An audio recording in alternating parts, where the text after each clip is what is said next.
everybody, welcome back to A People's Historian. My name is Jason Kishinev, and we are reading Chapter 3 of A People's History of the United States. If you enjoy what you hear in this episode, hit that like and subscribe button, and let's just dig right in. Shall we? Let's shall. The mechanics of control was formidable. Strangers had to show passports or certificates to prove they were free men. Agreements among the colonies provided for the extradition of fugitive servants. Those became the basis of the clause in the United States Constitution that persons held to service or labor in one state, escaping into another, shall be delivered up. Sometimes servants went on strike. One Maryland master complained to the provincial court in 1663 that his servants did peremptorily and positively refuse to go and do their ordinary labor. The servants responded that they were fed up. Not fed up. They were fed only beans and bread, and they were so weak we are not able to perform the employments he puts us upon. Obviously a quotation. They were given 30 lashes by the court. Oh. Damn. More than half the colonists who came to the North American shores in the colonial period came as servants. They were mostly English in the 17th century, Irish and German in the 18th century. More and more slaves replaced them as they ran away to freedom or finished their time, but as late as 1755, remember that's only, 21 years before the Revolutionary War, white servants made up 10% of the population of Maryland. What happened to these servants after they became free? There are cheerful accounts in which they rise to prosperity, becoming landowners and important figures. But Abbott Smith, after a careful study, concludes that colonial society was not democratic and certainly not equalitarian. It was dominated by men who had enough money to make others work for them, and few of these men were descended from indentured servants, and practically none had themselves been of that class.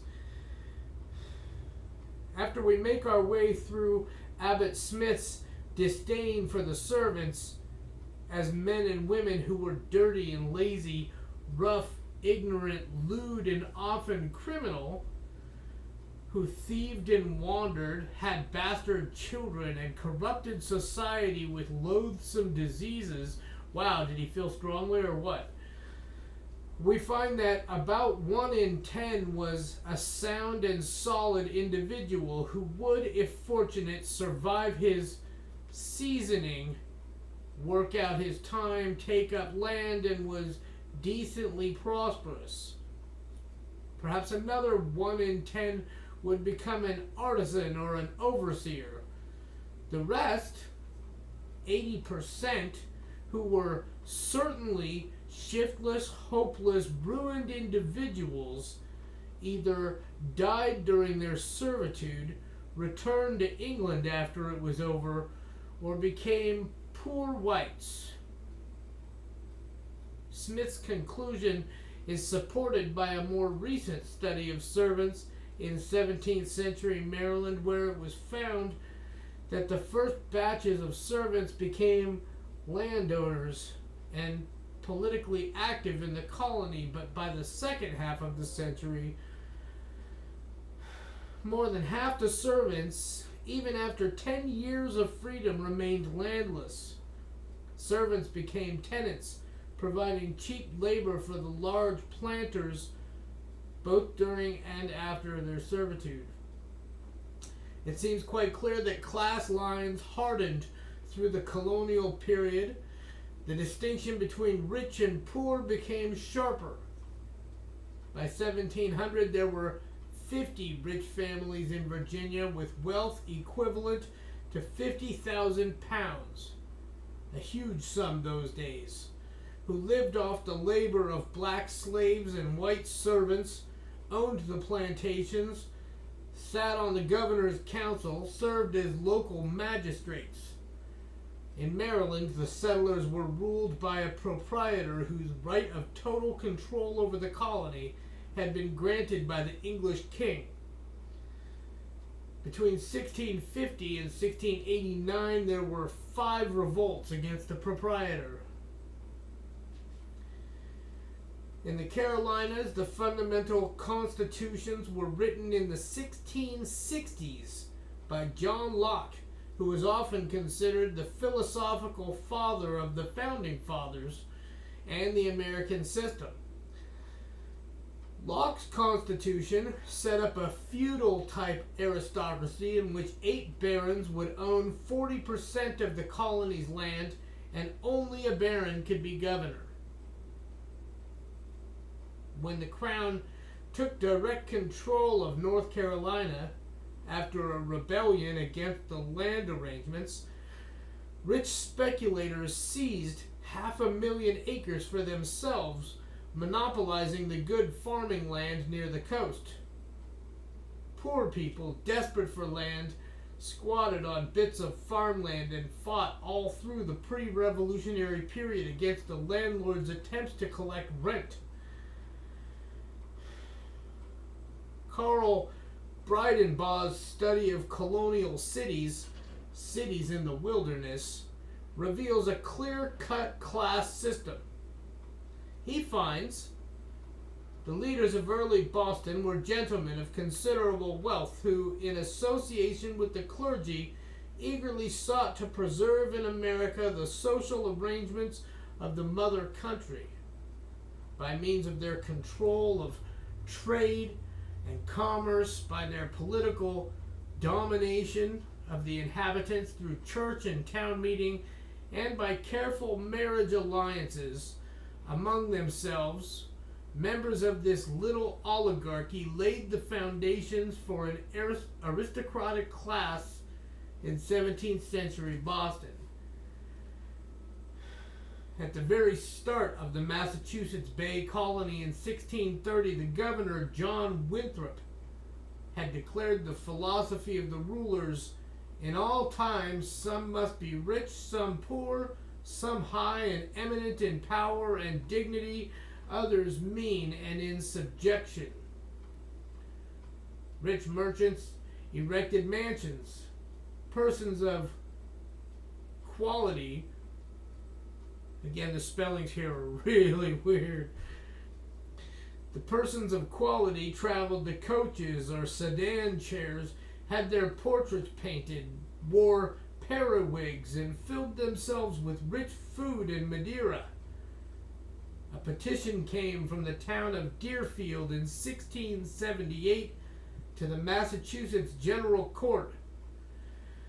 You may be pleased to know that the very principal and best of the land, the best for soil, the best for situation, as laying in ye center and middle of the town, and as to quantity near half, belongs unto 8 or 9 proprietors.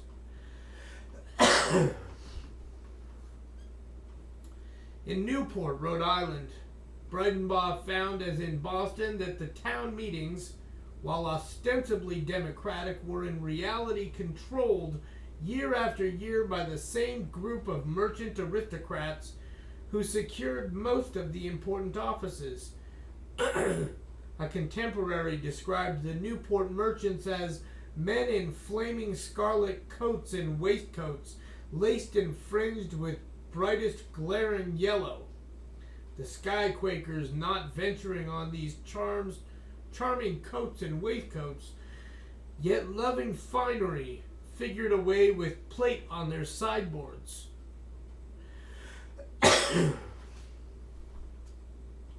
The New York aristocracy was the most ostentatious of all. Breidenbach tells of window hangings of camlet, japanned tables, gold-framed looking glasses, spinets, and massive 8-day clocks. Richly carved furniture, jewels and silver plate, black house servants. New York is in the colonial period was like a feudal kingdom. The Dutch had set up this says patroonship, but I think it's supposed to be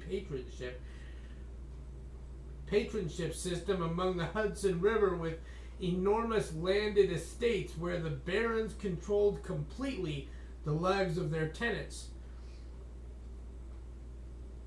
In 1689, can you imagine your landlord controlling your life? No, I think you would do better with her than with her. It's not time for you to have a child yet. Can you imagine from your landlord? In 1689, many of the grievances of the poor were mixed up in the farmers' revolt of Jacob Leisler and his group. Leisler was hanged and the paneling out of huge estates continued. Under Governor Benjamin Fletcher, 3/4 of the land in New York was granted to about 30 people. He gave a friend 500,000 acres for a token annual payment of 30 shillings. Under Lord Cornbury in the early 1700s, one grant to a group of speculators was for 2 million acres. In 1700, New York City church wardens had asked for funds from the Common Council because the cries of the poor and impotent for want of relief are extremely grievous. In the 1730s, demand began to grow for institutions to contain the many beggarly people daily suffered to wander about the streets. A city council resolution read, "Whereas the necessity, number, and continual increase of the poor within this city is very great, and frequently commit diverse misdemeanors within the said city, who living idly and unemployed become debauched and instructed in the practice of thievery and debauchery, for remedy whereof resolved that there be forthwith built a good, strong, and convenient house and tenement." The 2-story brick structure was called Poorhouse, Workhouse, and House of Correction. A letter to Peter Zanger's New York Journal in 1737 described the poor street urchin of New York as an object in human shape, half starved with cold, with clothes out at the elbows, knees through the breeches, hair standing on end. From the age about 4 to 14, they spend their days in the streets. Then they are put out as apprentices, perhaps 4, 5, or 6 years. The colony grew fast in the 1700s. English settlers were joined by Scotch, Irish, and German immigrants. Black slaves were pouring in. They were 8% of the population in 1690, 21% in 1770. A difference of 80 years there. The population of the colonies was 250,000 in 1700, 1,600,000 by 1760. Agriculture was growing. Small manufacturing was developing. Shipping and trading were expanding. The big cities, Boston, New York, Philadelphia, Charleston, were doubling and tripling in size. Through all that growth, the upper class was getting most of the benefits and monopolized political power. Big surprise there. A historian who studied Boston tax lists in 1687 and 1771 found that in 1687 there were, out of a population of 6,000, about 1,000 property owners, and that the top 5%, 1% of the population, consisted of 50 rich individuals who had 25% of the wealth. By 1770, the top 1% of property owners owned 44% of the wealth. As Boston grew from 1687 to 1770, the percentage of adult males who were poor, perhaps rented a room, or slept in the back of a tavern, owned no property, doubled from 14% of the adult males to 29%, and loss of property meant loss of voting rights. Everywhere the poor were struggling to stay alive simply to keep from freezing in cold weather. All the cities built poorhouses in the 1730s, not just for old people, widows, crippled, and orphans, but for unemployed, war veterans, new immigrants. In New York at mid-century, the city almshouse built for 100 poor was housing over 400. A Philadelphia citizen wrote in 1748, "It is remarkable what an increase of the number of beggars there is about this town this winter." In 1757, Boston officials spoke of a great number of poor who can scarcely procure from day to day daily bread for themselves and families. Kenneth Lockridge, in a study of colonial New England, found that vagabonds and paupers kept increasing, and the wandering poor were a distinct fact of New England life in the 1700s. James T. Lemon and Gary Nash found a similar concentration of wealth, a widening of the gap between rich and poor, in their study of Chester County, Pennsylvania in the 1700s. The colonies, it seemed, were societies of contending classes, a fact obscured by the emphasis in traditional histories on the external struggle against England, the unity of colonists in the Revolution. The country, therefore, was not born free, but born slave and free, servant and master, tenant and landlord, poor and rich. As a result, the political authorities were opposed frequently, vociferously, and sometimes violently, according to Nash. Outbreaks of disorder punctuated the last quarter of the 17th century, toppling established governments in Massachusetts, New York, Maryland, Virginia, and North Carolina. Free white workers were better off than slaves or servants, but they still resented unfair treatment by the wealthier classes.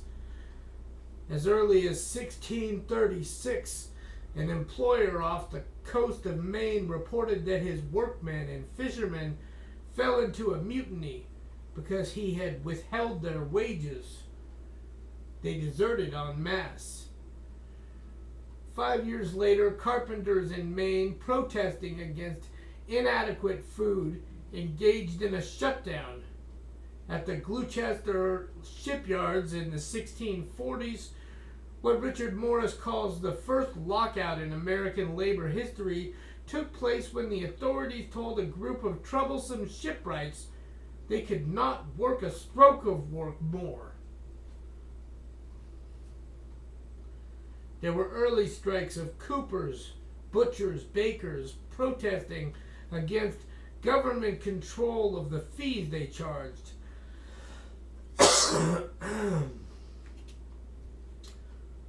Porters in the 1650s in New York refused to carry salt, and carters, trucksters, teamsters, carriers who went out on strike were prosecuted in New York City for not obeying the command and doing their duties as becomes them in their places. In 1741, bakers combined to refuse to bake because they had to pay such high prices for wheat.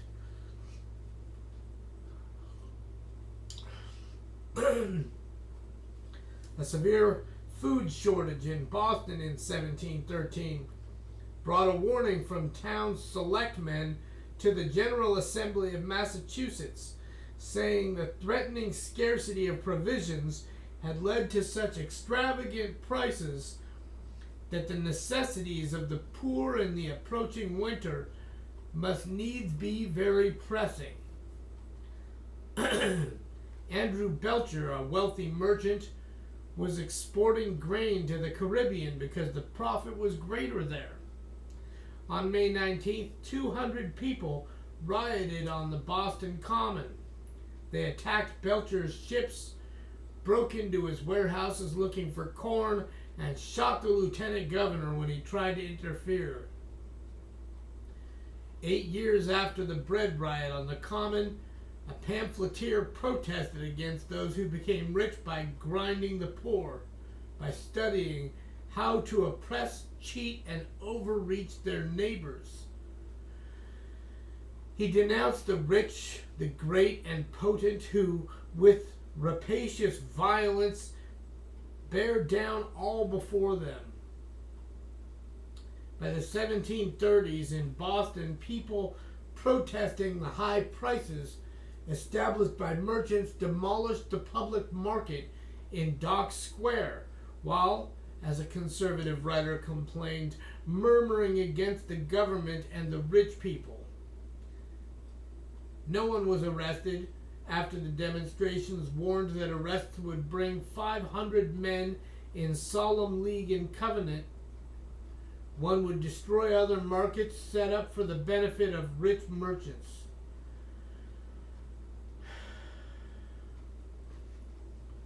Around the same time in New York, an election pamphlet urged New York voters to join Shuttle the weaver, Plane the joiner, Drive the carter, Mortar the mason, Tar the mariner, Snip the tailor, Small rent the fair-minded landlord, and John Poor the tenant, against Gripe the merchant, Squeeze the shopkeeper.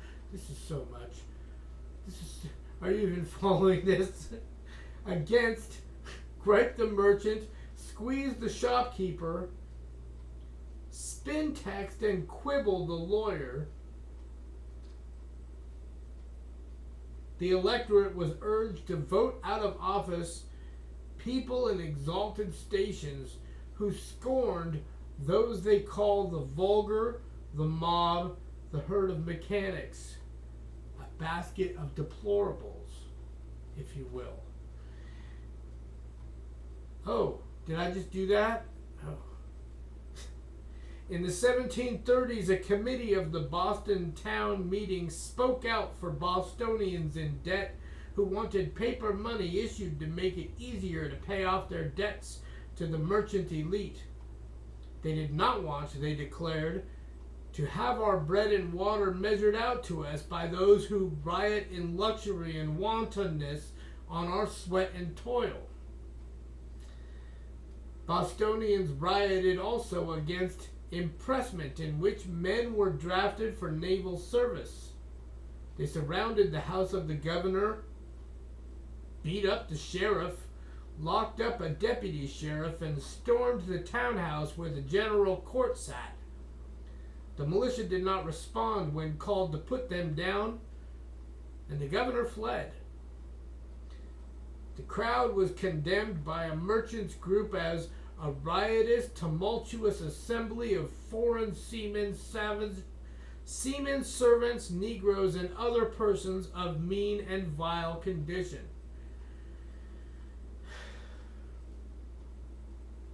In New Jersey in the 1740s and the 1750s, poor farmers occupying land over which they and the landowners had rival claims rioted when rents were demanded of them. In 1745, Samuel Baldwin, who had long lived on his land and who held an Indian title to it, was arrested for non-payment of rent to the proprietor and taken to the Newark jail. A contemporary described what happened then. The people in general, supposing the design of the proprietors was to ruin them, went to the prison, opened the door, took out Baldwin. When two men who freed Baldwin were arrested, hundreds of New Jersey citizens gathered around the jail. A report sent by the New Jersey government to the Lord of Trade in London described the scene. Two of the new captains of the Newark companies by the sheriff's order went with their drums to the people, so met, and required all persons there belonged to their companies to follow the drums and to defend the prison. But none followed. The many were there, though many were there.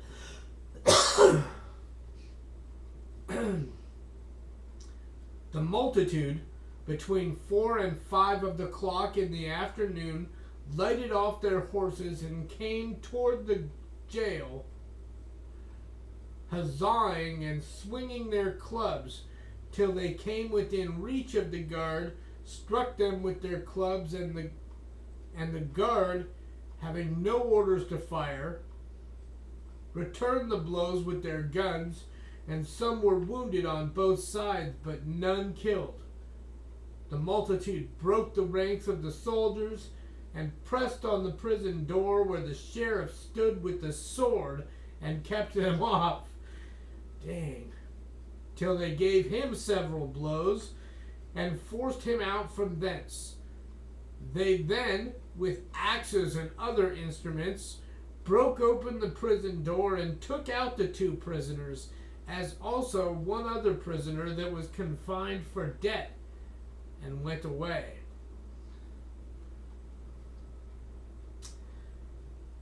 Through this period, England was fighting a series of wars.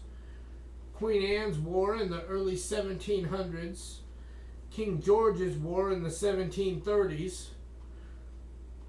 Some merchants made fortunes from these wars, but for most people, they meant higher taxes, unemployment, poverty. An anonymous pamphlet in Massachusetts writing angrily after King George's War described the situation. Poverty and discontent appear in every face, except the countenances of the rich, and dwell upon every tongue. He spoke of a few men fed by lust of power, lust of fame, lust of money, who got rich during the war. No wonder such men can build ships, houses, buy farms, set up their coaches, chariots, live very splendidly, purchase fame, posts of honor. He called them birds of prey, enemies to all communities wherever they live. Thank you for joining me. Tune in for the conclusion of this chapter next time. We'll see you then. Make sure to hit that like and subscribe button.